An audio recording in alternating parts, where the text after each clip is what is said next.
I am Dr. Maggie Meira Chiang. Today my talk is entitled Between Shaman and Technical Expert, Huangdi Neijing Suwen's Ideal Esoteric Doctor of Qi, Huangdi, with thanks to the late Professor Y.K. Gao, my teacher in Sinology. Huangdi Neijing Suwen stands between two versions of what medicine can be. On the one hand, the ancient roots of Huangdi Neijing Suwen are certainly Chinese shamanistic religious practices.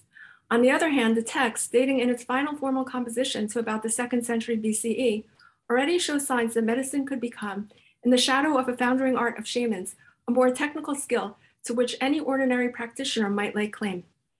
Balanced between these two possibilities is a new medical vision, that of Huangdi Neijing Suwen itself. To the extent that this medical vision defines itself explicitly, consciously, as non-shamanistic in key places, what is astonishing about the vision is that it nevertheless situates itself in the same arena as the shaman, heaven. There in heaven, Huangdi Neijing Suwen shows a process of successful replacement of the shaman and the shaman's healing skills with another esoteric belief and medical system all in one. This new esoteric system of belief is at once scientific and medical in method, for it is rooted in deep observation of phenomena, and further it reduces all phenomena into rational principles that accord with the world and the human body. Yet the system is always esoteric, insistent on being rooted to heaven, and indeed demands that all who engage in it, from doctor to patient, believe in the system. To sum up what the dual medical vision comes to be by the end, it is an esoteric mystical art form tied to basic observational medical science. Huangdi Neijing Suwen has not been appreciated as such at all, to one's knowledge. The leading Western scholars of the text see it as not even unified, perhaps not even self-conscious. Furthermore, regarding Huangdi Neijing Suwen, all modern understandings of Chinese medicine tend to give weight to the scientific part of the system. However, this text, the main ancient canonical source of medicine, shows that it is both of the above, esoteric mystical art and observational science, demanding belief. As such, in one's own reading, the text makes one crucial argument, along with a corollary necessary one. The text's main explicit argument is that its unified system, Qi theory of health, is a good, compassionate one. And the text explicitly demonstrates that a Qi practitioner no longer needs to depend on any shamanistic practices or ghosts and deities, and can now work on his or her own with compassionate intent with the Qi theory only to heal all people. The corollary is that Suwen itself gives access to this esoteric and at once observational science that is Qi theory of medical health, through its vaunted teaching lineage in heaven. As a result, only good lineages in heaven that are tied to Suwen's theory may be trusted to be doctors. Suwen thus speaks to two possibilities of Chinese medicine, one being a foundering art of shamans in the Han dynastic 2nd century BCE times, the other being ordinary practitioners without grounding in Suwen's school of Qi belief. Such interpretation, as one sums up here so far, is a multifaceted new reading. Those who wish to know the background of modern scholarship to which this new presentation of one's own adds may feel free to consult Professor Paul Unshold and two others' 2011 well-known translation with critical introduction and bibliography. Note that this new interpretation that one offers differs. To repeat one's reading, Suwen explicitly and consciously presents a unified esoteric medical vision of Qi belief system. This vision is a replacement theology for an older one, debunking one system of belief and elevating one whole new viable one in its stead. This whole discussion today highlights what is consciously new about the system. Indeed, it is Qi theory as Suwen presents it from heaven that is new. As this discussion will highlight, it is no accident that the entire school must be located in heaven, for heaven is the source of the Qi school's ability to replace the shamans, and also to ascend over any ordinary practitioner. Recall that these are the two possibilities that Suwen rejects, such that its medical vision presents a new alternative between these two directions where medicine might otherwise go. First, to grasp the significance of the emergence of a whole new medical vision, let us consider that the ancient Chinese written record, dating back to the Song, shows several possibilities for how Chinese civilization's medical tradition might otherwise have unfolded. Along with Qi, other Chinese concepts such as Jing, essence, and blood were all in existence since ancient times. These and other concepts are in direct competition with Qi theory in certain sections of Suwen itself. By contrast, another key concept, arteries, works in complementary fashion. Important to note, Unshold and two others, 2011, read Suwen as lacking unity. However, its final 2nd century BCE esoteric vision, Qi theory, deliberately speaks either agonistically against or harmoniously with the many traditions inherited in its day. The late Professor Harold Bloom applied this term agon, a form of competition, to literary creation of new works. However, in this discussion today, one is applying the term in its original context, which is of theologies or gods at war, to bring about a new religion or belief system. The new theory and system of Qi comprises a replacement theology. It replaces an older shamanistic religion with a new belief system, similar to a religion. This belief system is rooted to the cosmic entity of Qi. Technically speaking, because Qi replaces all manner of gods, rather than call it theology, a belief system tied to gods, one might term it Qiology, a system of belief in Qi. Qiology itself replaces the shaman's religion and also other competing concepts, such as blood, though not all. One will not speak of the concepts with which it works harmoniously today. It is very important to realize that the Chinese decided not to elevate blood theory as the root of their medical theory. Qi instead wins out over all other possibilities. Here is the crux. If the Chinese had instead elevated blood, they might as a civilization have ended up more resembling a Near Eastern root of religion, where blood sacrifices were traditionally necessary. Blood is still a key contending concept in Suwen. The Chinese belief system behind Suwen seems unique in consciously eschewing blood as a concept, and in also leaving shamanistic religious roots with their blood sacrifices behind. Qiology is quite unique. The absence of any focus upon blood elements leads to a pacifistic vision of the human in relation to world and society.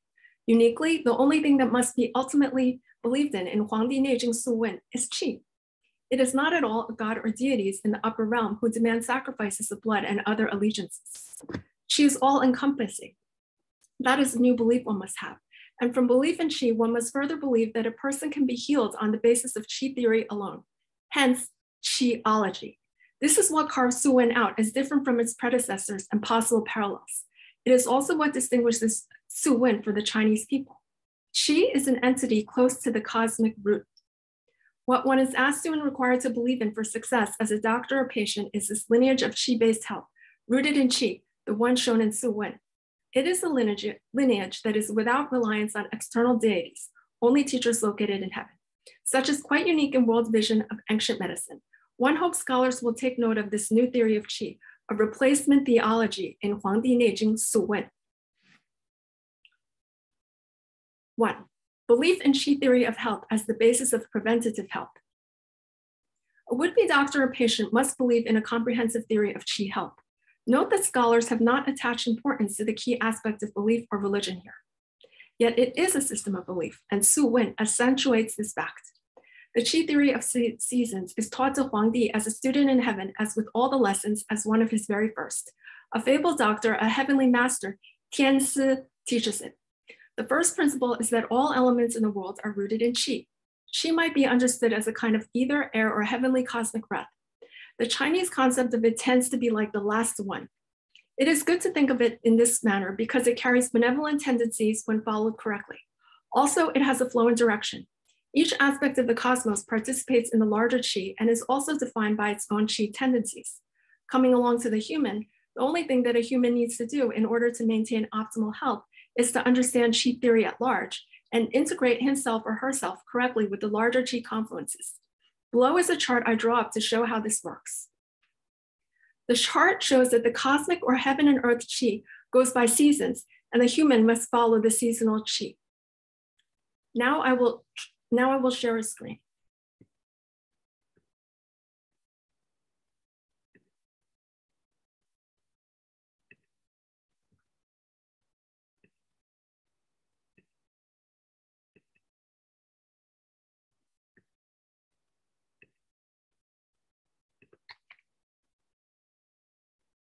Now, in this chart, on the left side, we have the larger cosmic Qi, and on the right side, the human Qi, what to do to live in harmony. And the cosmic Qi goes by seasons. Spring cosmic Qi, Qi that is generative of life, what we call sprouting new out of the old. Spring forms a Dao of Qi, a Qi-centric path that nourishes life. For the human Qi, what to do to live in harmony with spring. Go to bed late at night. Get up early. Walk with a relaxed gait in the courtyard. Let down the hair. Use easygoing demeanor, all to make your intent become generative. Nurture life and don't kill. Bestow and don't seize. Reward and don't punish. If you do this, then you are living in response to spring qi. This nourishes life. Summer cosmic qi. Great spreading and huge blossoming. Qi of heaven and earth converge. The myriad of life blossoms and bears fruit. Summer qi comprises a qi that nourishes growth. Human qi. Go to bed late at night. Get up early. Do not let yourself get wearied out by the sun. Cause your intent to be free of anger. Let the greatest of your flowers blossom. Let the qi flow out of you. If you do this, then you are living in response to summer qi. This nourishes growth. Autumn qi. Acceptance and pacification. Qi of heaven is on the increase. Qi of earth brightens. Autumn qi, a qi that nourishes gathering. Human qi. Go to bed early. Get up early. Get up with the rooster. Make the intent peaceful and calm. Thus, make the autumn punishment period less severe. Do not let the intent be directed to wander outside. As in harvest ingathering, cause the lung to be clear. If you do this, then you are living in response to the autumn qi. This nourishes gathering. Winter qi, hiding in storage. Water freezes, earth cracks open. Winter qi nourishes storing. Human qi, do not overtax the qi. Go to bed early and rise late. Wait until the sun is shining to avoid cold. Let the intent become concealed or sealed up, as if you had a private nest egg. Act like you already gained. Don't go out to acquire more. Avoid cold, stay warm. Do not let sweat flow out from the skin. This would lead the qi to be quickly dissipated.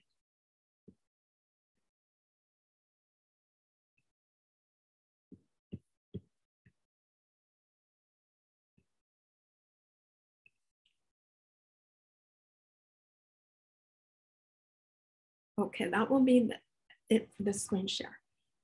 Now, it is easy to see that the qi system's whole basis is the theory of seasonal qi. There are 4 seasons and each has a qi. The 4 seasons ruling qi is like that found in nature on analogy to one harvest cycle. Spring is generating qi that must be nourished. In summer, one must nourish the qi of growth. In autumn, one must nourish the qi of gathering. And in winter, one must nourish the qi of storage. Generate, grow, gather, store. These are the 4 main qi. All the human instructions relate to how to follow this cosmic pattern. It is easy to see why belief is crucial. If a person fails to believe that qi theory rooted in heaven is true and applies to both the world and to the human, that person will just not live according to the qi health system. That is why the doctor and also the patient must believe in the qi theory taught by the fabled doctor of heaven in Suwen. Suwen anticipates that some will not believe. It asks, what happens if a person does not believe in the system and he or she tries to live without concern for the qi seasonal theory, the fundamental principles of qi health? Suwen says that it would be like reversing the cosmic qi that is in one's own body in a direction contrary to what is good. Thus, for spring qi, what would happen if we go against? Going against the spring qi, brings harm to the liver. When summer comes around, cold changes occur, and one is too weak to usher in summer qi of growth honorably. Summer qi, going contrary to the summer qi, brings harm to the heart. When autumn comes around, malaria and related illnesses can occur, and one is too weak to usher in the autumn qi of gathering honorably. Then at winter solstice, illness can be doubled. Autumn qi, going against the autumn qi harms the lung. When winter comes around, meals will be excreted, and one is too weak to usher in the winter qi of storage honorably. Winter qi, going against the winter qi harms the kidneys. When spring comes around, there's atrophy and poor circulation, and one is too weak to usher in the new spring qi of generating life honorably. This whole cycle shows that each season supports the next season and so on. It shows a situation contrary to what most people think. For instance, the common belief in our day is that winter is the heavy season of illnesses. Common belief assumes that those winter emerging illnesses are caused only by winter elements. But the theory of qi in ancient Chinese medicine points to a long-term accumulation of problems. If those problems were avoided, winter qi itself should not be detrimental to a person. The disease surfaces in winter only because at least one season ahead of winter, the person did not take care of himself or herself. The season of winter itself does not cause real illness in winter, but would cause illness only in the next season, the new spring. In sum, this means that winter season of illness is really the result of people not properly nourishing the autumn qi or even the summer qi. Going against summer qi is bad for the heart, while going against autumn qi is bad for the lungs. The combination of these failures to nourish in summer and autumn strikes the person, making the person unable to welcome the winter qi according to the prescription. The qi system's terminology in the original Chinese language suggests that the school of qi conceptualizes the qi seasonal theory in terms of honoring the harvest season. Such is the etiology of winter illnesses in the ancient Chinese medical text. They do not come from just winter, but from dishonoring previous seasons' teachings. Here one sees again the importance of belief. If a person does not believe in the heaven-rooted qi theory of the fabled doctor Qi Bo, that is his name, that person might live however he or she wants all year. When he or she then gets sick and the doctor wishes to prescribe a treatment, the medical teacher in heaven in the Suwen system says not to bother. A person must believe in qi theory and the doctor to be healed. 2. Treatment of illnesses in Huangdi Neijing Suwen. Suwen presents a full comprehensive system of medicine. Its basis is prevention with a foundation in qi theory in the form of ideal correspondences between cosmos and human. But as the text assumes, people do not all believe or listen to expert advice. As a result, all manner of illness may arise. Suwen steps in with its new replacement teaching system given by a mystical doctor named Qi Bo to fill the void where good shaman healers might once have stood. First, it contains a full etiology of where illnesses arise. Since the origins are now redefined in terms of qi problems, no longer deities and ghosts or the like, then once the head of an illness is defined, its treatment again through qi theory can ensue. Here again, we see that belief is crucial. One must believe, for instance, that a disease of malaria comes not from the realm of spirits by a spirit named by a shaman, but rather from qi imbalances and failure to nourish the body correctly. One must further believe that the doctor from the lineage of Suwen knows how to diagnose and then treat malaria. This new medical lineage or school of teachings, with this concentration on qi, is what the patient is asked to believe in to treat illnesses. No shaman, god, or sacrifices and prayers are even necessary. That is the explicitly made overall argument and even demonstration of Suwen, as one reads it.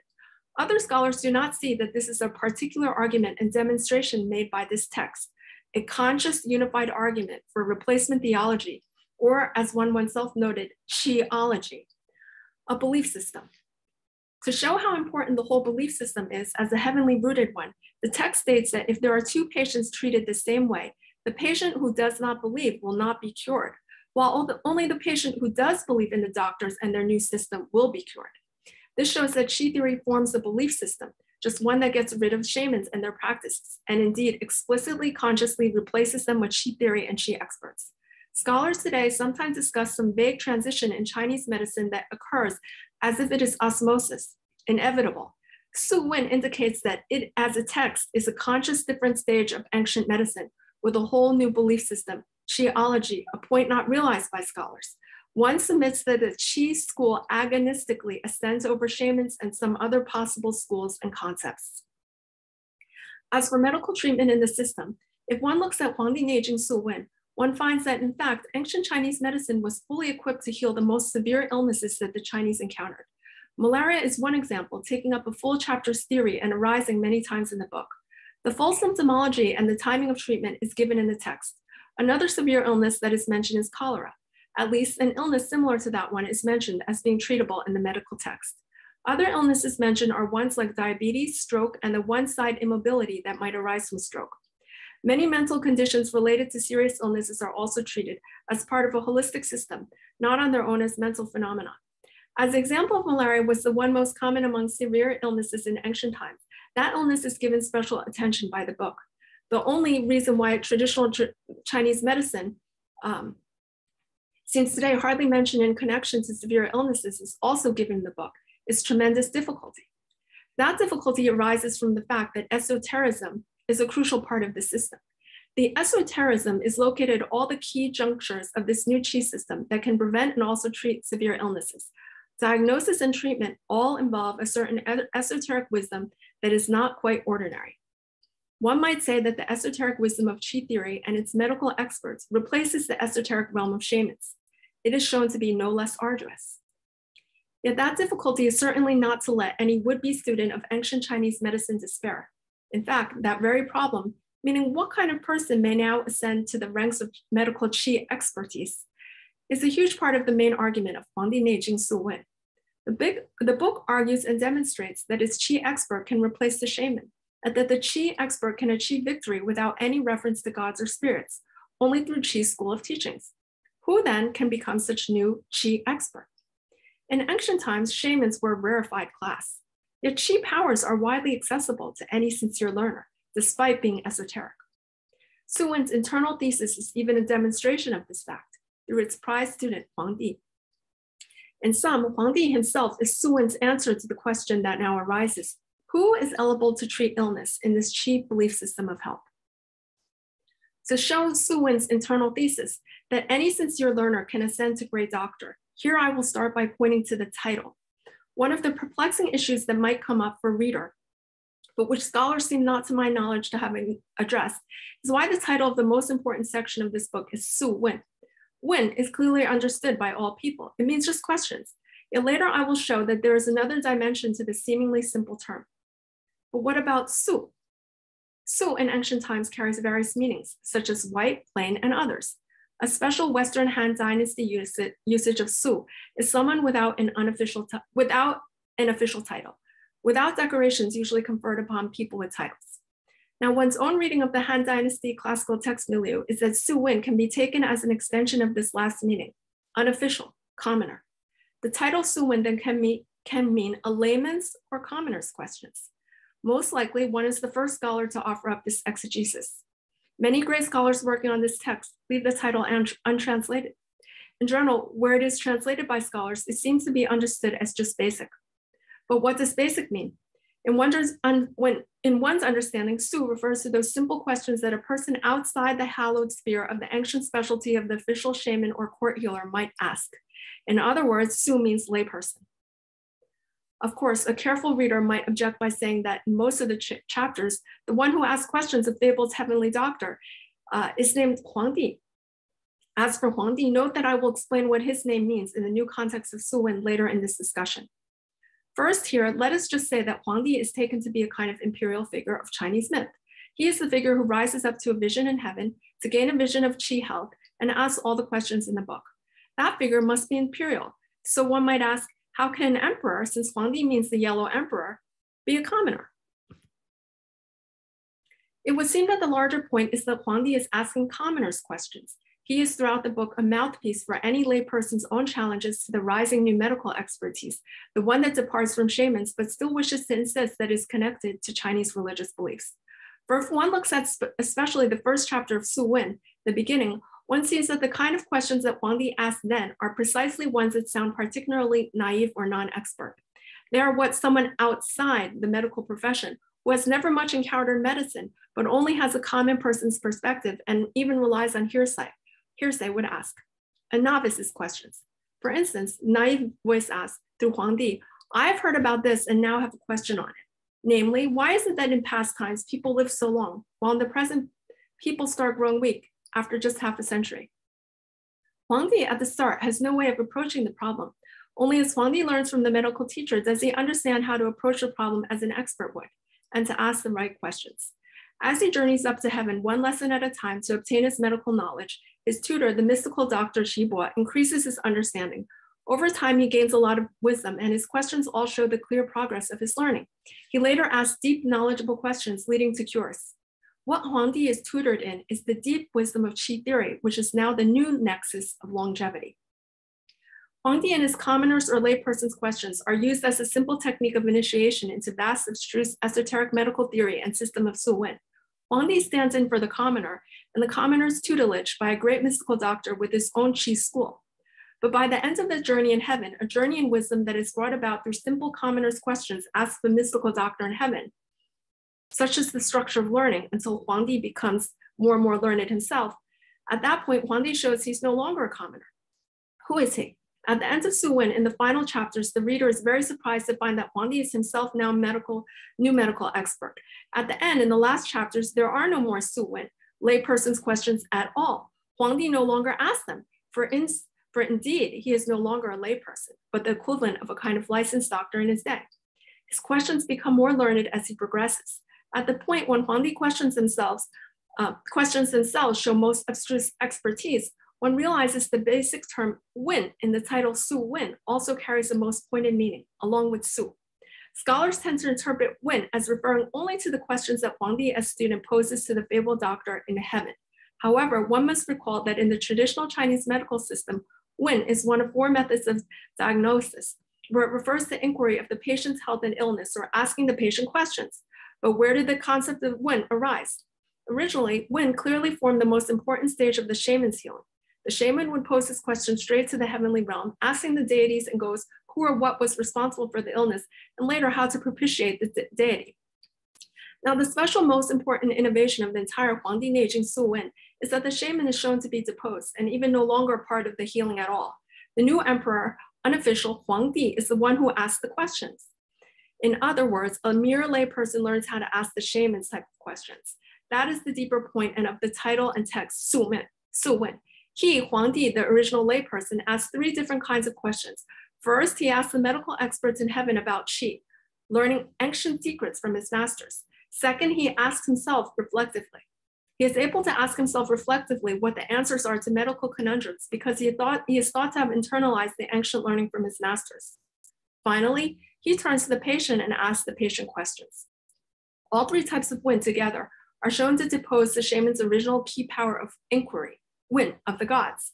What this fact means is that with Suwen's theory, much greater power is accorded to the non-shaman and ordinary people. But it also means that ordinary people, even just patients, must know a great deal more about health. Indeed, the patient must participate in Wen.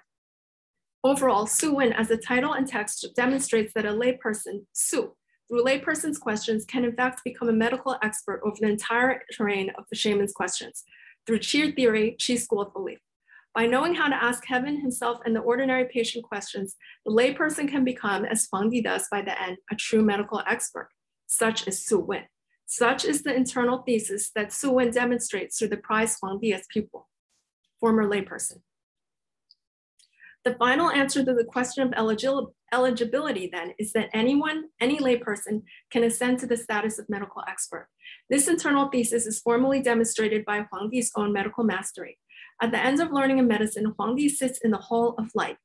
The significance of his attainment of wisdom in the Hall of Light is that he has fully absorbed the wisdom of the ancients as passed down through his teachers in heaven. One must emphasize that though Suwen professes that any layperson may attain what Huangdi does, it also insists that this is no ordinary knowledge. For this reason, medical lessons on Qi-based health do not come from the ordinary realm. Most of Huangdi's questions and lessons are posed and learned in a mystical realm of heaven to which Huangdi must ascend to learn. This body of esoteric wisdom replaces shamanistic esotericism. It is made widely accessible to the layperson, but it is still esoteric, arduous as the whole journey of Huangdi shows. 2a, example of Huangdi's treatment of an ill person. Suwen's final demonstration of its own efficacy as school of belief. Getting back to the question of severe illnesses and who is believed to be able to treat them then, Huangdi shows exactly why today's traditional Chinese medicine tends not to treat severe illness. Mostly, it is limited to minor treatments. The reason why is that the amount of devotion, time, and sincerity needed for this wise ancient art is tremendous. Because an inept doctor who errs can even bring the opposite of a cure then and there, worsening the illness rather than to cure it, the text at once warns off all fakes and shallow practitioners, and does so numerous times. It is hard to find a good doctor who would fit Suwen's requirements. To give an example, ancient Chinese medicine would seem to be against the trend of specialization. The current situation in which one doctor excels in the pulmonary division, another cardiology, another hepatology is very good. But ancient Chinese medicine is more like general medicine. The text shows that for diagnosis, a very full spectrum of the patient needs to be taken. Indeed, Huangdi's final test near the end shows that he attains a general wisdom that Qi theory requires. It also shows why specialization could be a problem for this system of Qi.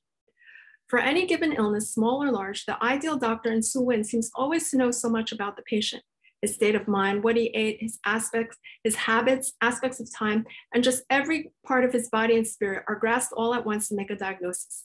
It is not as if were his chest to hurt, he would examine only the chest. In Huangdi Neijing Suwen, this principle is summed up by always treating the disease from the entity that rules it.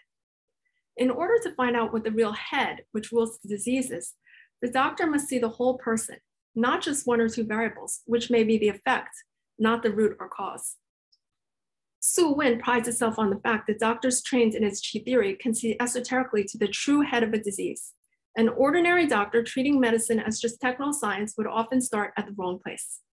In the example of malaria, for instance, in the main chapter, it's stated that with this illness, a doctor must not intrude upon the course of the illness at all. A good doctor knows that with the symptomology of malaria, the entire course of the illness needs to be allowed to run. But such is not the case with all illnesses. So when comparing a Suwen trained doctor who is rooted in qi health theory and believes in it, that doctor would know when to stop the course of the evil qi very early on in the disease. The flow of bad evil qi would be halted and the illness caught before it could even progress. Suwen's medical experts know the timing and courses of diseases in clear theoretical system of qi rooted even in heaven. To give a full example of what the skilled Suwen doctor can achieve, as opposed to another one, Huangdi's journey is the main final demonstration. Many chapters deal with disease and symptoms and how to treat them, but the final section in the last chapters where Huangdi as a former student ascends to a master's position is quite impressive. For there, Huangdi rebukes a student for not seeing to the full root of disease, in short, of misdiagnosis. It is implied that the student who makes a mistake here is not trained in the same Suwen system as Huangdi has been trained. Indeed, if one takes a look at the last chapter's treatment of disease, we will see that the student who errs, named Thunder Deity, Lei Gong, might be a stand-in for any ordinary, more shallow practitioner of another rival school. The difference between that ordinary one and Huangdi is that Huangdi sees the full situation. Indeed, he even sees it from its root in qi theory in heaven. Huangdi has now mastered it, where he did not even know anything at the beginning. The end of the book is a surprising climax. The commoner or layperson becomes fabled. The other kind of practitioner now looks befuddled. At the beginning, Huangdi did not know a thing about qi. At the end, Huangdi sits in the doctor's seat, and this is what he teaches the student before him. First, the student, calling himself ignoramus, describes one patient's symptomology. He says, the patient was slow in all his limbs. He was out of breath and coughing. Some blood was coming out of him, his excretions. Now, how would someone in our day diagnose and thus treat this patient? Seems to be a serious illness. First of all, Suwen shows that ancient Chinese medicine would expect that on just the basis of a few symptoms, which do not seem like a lot, a doctor should know how to proceed. One wonders if any doctors today would have an intuition what it could be. The medical student, the one calling himself ignorant, says that his hypothesis is lung disease. He describes the course of treatment undertaken based on his hypothesis. He says that it seems to work. Huangdi now rebukes Lei Gong, saying that his very premise was wrong. Huangdi says that a doctor must look up to heaven and find a parallel down below. He must incorporate wisdom into his work. Huangdi states here that he must first consult the ancient sages. This seems to mean that he must consult Suwen and related medical knowledge, along with the real master. He must follow the ancients to see how they would prescribe it. He must compare ancient knowledge and match it with today. That is how the realm of qi in heaven of esotericism and the one today can be linked through a learned practitioner who is wise in ancient wisdom and who knows today. One sees that the whole qi theory of Suwen consciously replaces shamanistic religion. The connection between heaven and earth is always insisted upon in this text. But it's not a shaman connecting a deity and humans. It is a medical expert connecting ancestral medical lineages teaching, intergenerational, to this present doctor through qi theory and belief. Suwen demonstrates with Huangdi's very process of learning layman's questions step by step that the qi system works. As now will be demonstrated by Huangdi himself, he alone among the various doctors knows how to cure. In turn, this teaches that Huangdi was right to believe, for that belief is now rewarded in heaven. Based on this fact, from which Huangdi now gains his final authority, Huangdi draws a different diagnosis. He says it's not the lung. Assuming it is the lung will lead to erroneous conclusions. Rather, he takes it to be a disease beginning in the spleen. He uses the theory of fire and water, yin and yang, and qi to explain the problem. Moving from the problem of the spleen, he explains that the spleen is the root of the patient's four limbs being slow. From the spleen, the kidney qi has led to a collection of bad waters in the stomach.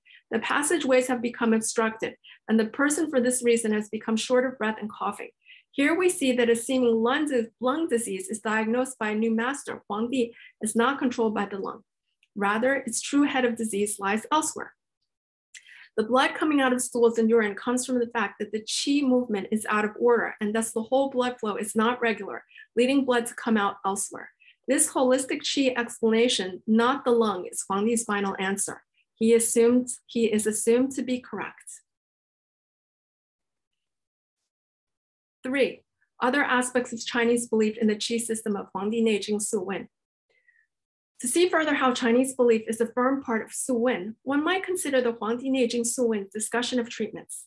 An interesting assumption of modern medicine that Suwen does not share is that the same health situation or illness across a wide spectrum of the population can be treated in exactly the same way. Suwen shows that its experts can consider one and seemingly the same illness in different populations quite variously. Modern research and practice have only recently begun to correct its errors in this regard. For instance, only recently has it been noted that certain vitamin deficiencies are endemic to certain parts of the population in the US.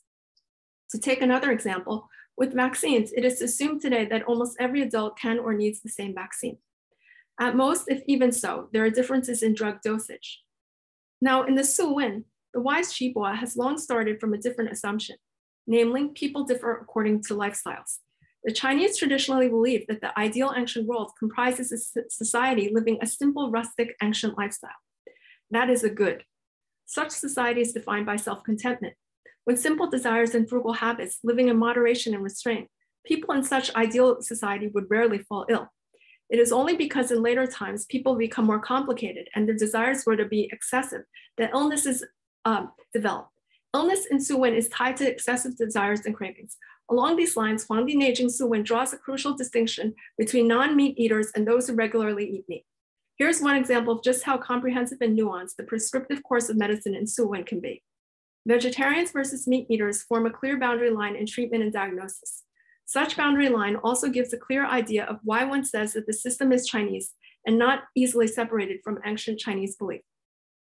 Namely, for Suwen, the ideal state of a society's health is the simple rustic life of the ancients. Those people seen by the doctors as living within that simple ideal are diagnosed and treated in one way, while for other categories, other diagnoses and treatments are given. Such categories are in part socio-ethical. Indeed, this qi belief system carries a strong socio-ethical dimension. It aims to integrate one person's health into the health of society. It is clear that Suwen's ideal patient in society is one rather simple, ancient, rustic person like in Tao Yuanming's later famous 4th century account, Peach Blossom Spring, Tao Hua Yuan. The way and tone in which the doctors long for the ancient age while criticizing their own is one that privileges the rustic, moderate lifestyle.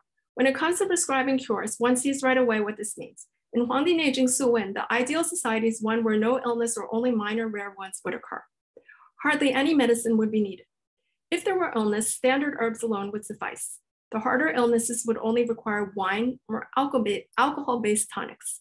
Those are the first two crucial necessary stages in ancient qi prescriptive healing, always followed in order, even as a necessary command. However, in more recent ages that are fallen from the ideal society because people in Suwen's times are no longer self-contented and are too self-indulgent, both the standard herbs and even the alcohol-based tonics do not work. The doctor must thus move on to prescribe heavier toxic drugs. This threefold schema of how to diagnose and treat, first herbs, second alcohol, and only afterwards toxic drugs, is intricately tied to Chinese beliefs about simplicity as the basis for good health. Belief in Chinese heavenly ideals about society, ideals passed down from ancient sages' models, guide even medical diagnosis. In relation to this aspect of belief in the qi theory, we see that modern medicine today altogether skips most of the first stages. Coming to prescription, it just prescribes almost everyone the same toxic drugs. As a result, many people who do not believe in toxic drugs in our day turn to traditional Chinese medicine. Here, surely there's a huge area for modern practitioners of Chinese medicine to step in to fill a gap, at least a gap according to Suwen, in prescribing medicines for the first two stages before the toxic drugs. In fact, as we shall soon see, Chinese medicine's requirements for the good doctor include that the good doctor must apprehend whether toxic drugs are even needed. In Suwen, a good doctor is not allowed just to prescribe toxic drugs for anyone.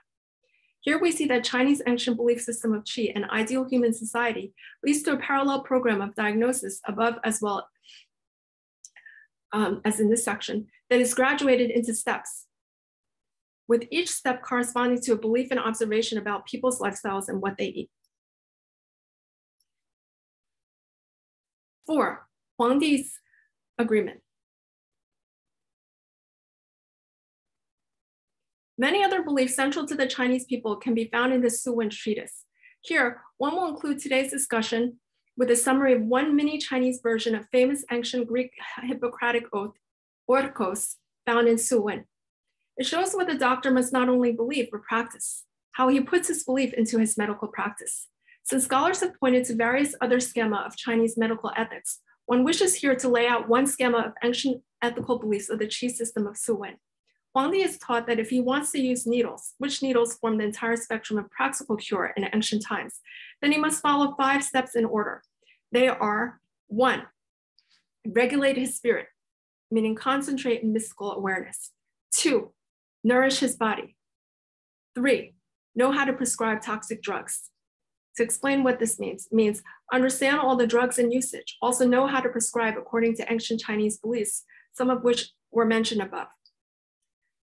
Now, number 3, this step perhaps corresponds to the orkosis principle of proper treatment using diet or drugs. The Chinese, as noted, have a gradated concept of treatment in stages. It's a key ethical command in both Chinese and Western medical traditions. Number 4, prepare the pointed stones, meaning needles, for treatment of illnesses of all kinds. Number 5, diagnose the blood and qi flow of organs. These 5 steps altogether allow that the doctor safely and accurately treat the patient. Modern medicine, including traditional Chinese medicine today, would tend to start somewhere in the middle of number 3. 4 above needles would correspond to preparation to treat, preparing one's medical instruments. However, it would be incorrect only to start around 3 or even 4 for Suwen. In Suwen, one sees that the entire initial 3 steps are related to what the doctors lay out as qi theory rooted in deep esoteric wisdom up in heaven. Before the Chinese doctor is even ready to practice, he or she must be wise in a whole body of esoteric wisdom. The doctor uses his or her own qi-informed body and mind and his or her own whole wisdom to prepare as a doctor. In order to achieve number 2 above, the doctor must live in accordance with qi theory. That alone nourishes the body. The body is thus in an ideal state in order to apprehend phenomena in esoteric fashion. The doctor, based on his own nourishing, can then intuit and make a hypothesis, a diagnosis. His qi wisdom regarding the whole cosmos gives him such fine esoteric intuition. This makes the qi expert different from any ordinary doctor without such esoteric training and practice. Once we understand this, then it is easy to see why the art of needles is even esoteric. It comes from a full apprehension of qi in the cosmos, qi in the doctor, and now qi in the patient. Before getting into this latter mystical, esoteric stage of needles, step 4 above, one needs to consider what is the entire inspiration for this 5-step mini version of Hippocratic oath. This whole counterpart might be called Huangdi's agreement, for Huangdi must follow it. In fact, this section of Suwen is so important that it seems that Huangdi really receives his unofficial crown from it. Huangdi starts out in this section by showing that by Chinese belief, he is worthy of such an imperial crown. He is worthy solely because of his compassion. Huangdi first lets out a long cry from his pain heart that he wishes to learn and master the arts of Suwen's qi healing so as to prevent all the people from feeling pain and suffering. This key concept, compassion that is described as not able to bear cruelty against and pain in others, is a central Chinese one. Huangdi is very upset that his intent to save the world from pain and the level of his own art and own expertise do not yet match. This occurs towards the middle of the book before Huangdi has raised himself up to be a full master. It is noteworthy that ethics for the Chinese doctor of Suwen entails that the doctor in effect becomes a wise, learned, esoteric master, and that he lived by qi theory. Ethics is not only about intent, practice, and honesty, it is that one must be worthy in wisdom and learning. Only such a compassionate, trained figure could truly be worthy of picking up the needles. Here it is an example of that mystical science of needles, step 4 above. In order that the needling accord with the perfect, Jin, a mystical term, first regulate the spirit, then determine the condition of the patient's organs and body, and only then can the art of the needle be preserved, Suwen. The multitude of vessels lie unseen. The multitude of fearful sounds go unheard. The flesh becomes extraneous to meeting success. One does not give precedence to the physical appearance of the patient. When one feels at one in playful joy with its coming and going, only that then is when one can apply the needle to the person.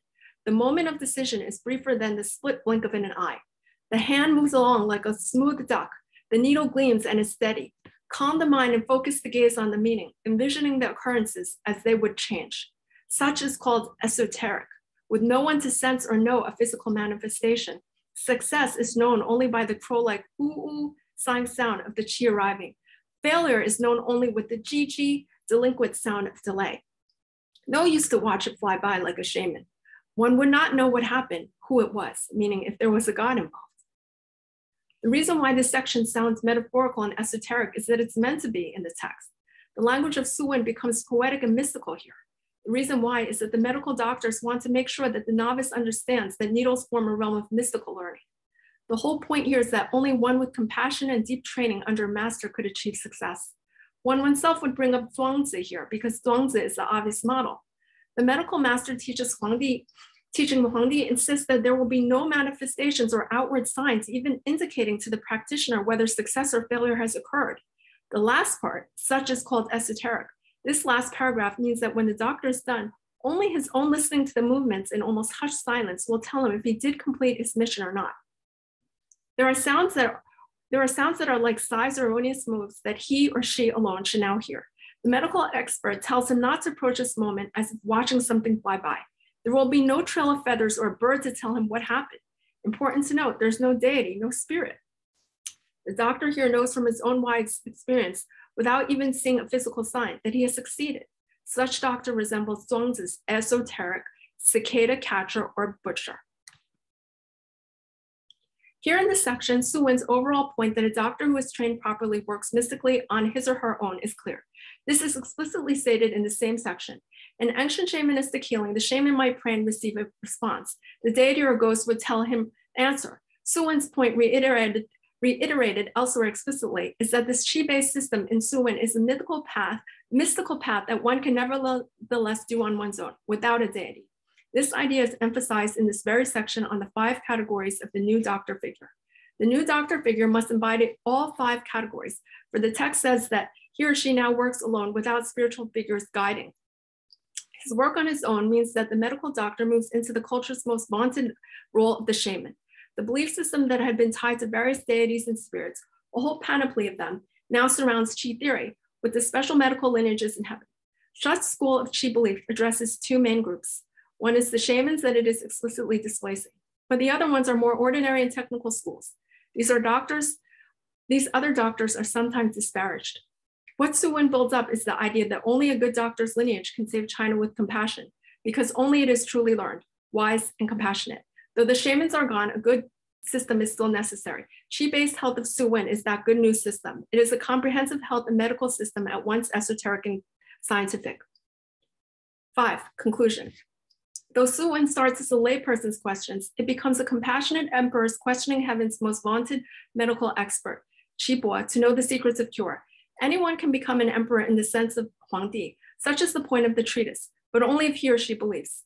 As noted, all the person must believe in is qi. First, when the qi of heaven and earth merge, this is what we call the human. This means that the person should believe in and master the entity that is qi in the human. That will, in turn, allow even the layperson to become like an emperor. One who can correspond with the 4 seasons, heaven and earth are his or her father and mother. One who knows the myriad of living things, this is what we call son of heaven. Huangdi, in fact, gains his real crown in this section with the 5 points above.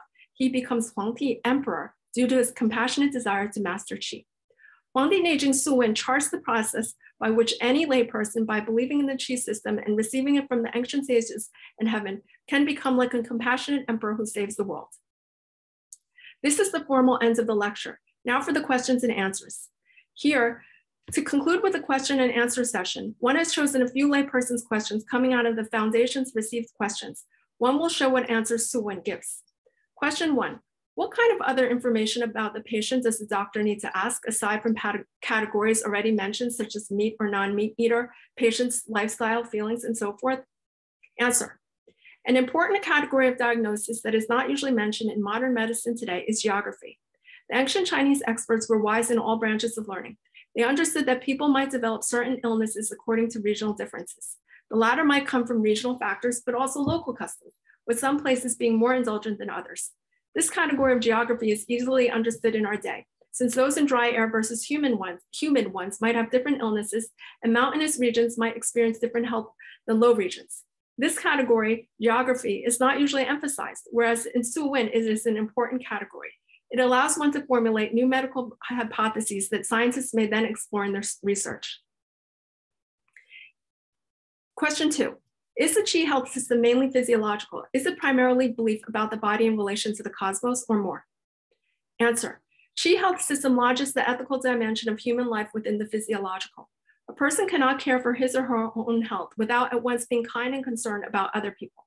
This ethical dimension of health is rarely emphasized. However, in the spring Qi in the chart shown at the beginning of this discussion, the benevolent tendency of cosmic Qi of spring is such that humans must also be kind. They must give life, not kill, bestow, not seize, reward, not punish. This is because a compassionate direction and tendency is lodged in spring Qi of the cosmos. To live in accordance with spring Qi, the Qi that generates all new entities, human must be benevolent as well. Compassion thus becomes a necessary part of living healthily. Now, if a person goes against this principle of life, a benevolent one, he will fall ill. So one finds that if in spring one were to kill animals and not care for them and try to punish rather than reward and so forth, one would end up sick oneself. For the Qi of the human in this time must be in the direction of kindness. Going contrary to whatever is within the Qi above would be hurting oneself. Thank you very much. This is the end.